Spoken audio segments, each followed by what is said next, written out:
ഇത്തവണയും സ്കൂൾ കായികമേളയിലെ പാചകപ്പുരക്ക് നേതൃത്വം നൽകുന്നത് പഴയിടം മോഹനം നമ്പൂതിരിയാണ്. എന്തൊക്കെയാണ് ഇത്തവണത്തെ ഒരുക്കങ്ങൾ? ഒരുക്കങ്ങൾ ഏതാണ്ട് പൂർത്തിയായി വരുന്നു. കായികമേളയ്ക്ക് തന്നെ വിഭവങ്ങളിൽ അങ്ങനെ വൈവിധ്യമൊന്നും പതിവില്ല. ഉള്ള ഐറ്റംസ് ധാരാളം കൊടുക്കും. നോൺ വെജ് ഐറ്റംസ് ഉണ്ടാവും. ഉച്ചയ്ക്ക് വൈകുന്നേരം ഏതെങ്കിലും സമയത്ത് എല്ലാ ദിവസവും നോൺ ഉണ്ടാവും.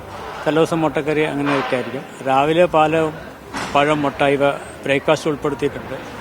ഇഡ്ഡലി, ദോശ, പൂരി, ഇടിയപ്പം, പുട്ട് തുടങ്ങിയാണ് ബ്രേക്ക്ഫാസ്റ്റിന് വേണ്ടി നമ്മൾ ഉൾപ്പെടുത്തിയിരിക്കുന്നത്. അതിനോടൊപ്പം ഈ പറഞ്ഞ പാലും മുട്ടയും പഴവും കൂടി ഉൾപ്പെടുത്തിയിട്ടുണ്ട്. കായികമേളയാണ്, പ്രോട്ടീനും അടങ്ങുള്ള ഭക്ഷണങ്ങളൊക്കെ വേണം. അതിനൊക്കെയുള്ള സജ്ജീകരണങ്ങളായോ? അതിനനുസരിച്ചിട്ടുള്ളൊരു മെനുവാണ് സർക്കാർ നമുക്ക് തന്നിരിക്കുന്നത്. ആ മെനു പ്രകാരമാണ് ഭക്ഷണം കൊടുക്കുന്നത്. സ്കൂൾ മേള, കലോത്സവമാണെങ്കിലും കായികമേളയായാലും ആളുകൾക്ക് ഓർമ്മ വരുന്ന പേരാണ് പഴയിടം നമ്പൂതിരി. ഇത് എത്രാമത്തെ മേളയാണ് കായികമേളയിൽ?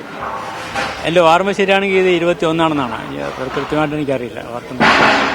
ഇതിന്റെ മേൽനോട്ട ചുമതലൊക്കെ എങ്ങനെയാണ്? ഇപ്പോൾ ഇവിടെ പുത്തിരിക്കാണ്ട മൈതാനിയിലാണ് നമ്മളുള്ളത്. അല്ലാതെ 3 വേദികൾ വേറെ ഉണ്ടെന്ന് പറയുന്നു. ഈ ഭക്ഷണം എത്തിച്ചു കൊടുക്കുന്ന സംവിധാനം ഉണ്ടെന്ന് പറയുന്നു. അതൊക്കെ എങ്ങനെയാണ്? ഇത് മെയിൻ കിച്ചണാണ്. 3 സാറ്റലൈറ്റ് കിച്ചൺ നമ്മൾ ഇതിനോടൊപ്പം കൊണ്ടുപോകുന്നുണ്ട്.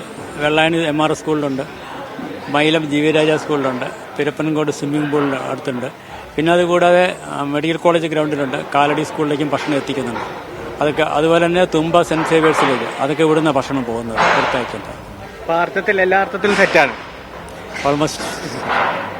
അത് തന്നെയാണ് പഴയിടം നമ്പൂതിരും പറയുന്നത്. എല്ലാ അർത്ഥത്തിലും ഒരുങ്ങിക്കഴിഞ്ഞു. നാളെ മുതൽ കായിക മത്സരങ്ങൾക്കായി എത്തുന്ന വിദ്യാർത്ഥികൾക്കും അധ്യാപകർക്കും രക്ഷിതാക്കൾക്കും അടക്കമുള്ള ഭക്ഷണം ഇവിടെ റെഡിയാണ്. അതിനുള്ള ഒരുക്കങ്ങൾ എല്ലാ അർത്ഥത്തിലും പൂർത്തിയായി കഴിഞ്ഞു എന്നാണ് പഴയിടം നമ്പൂതിരി മീഡിയ വണ്ണിനോട് പറഞ്ഞത്.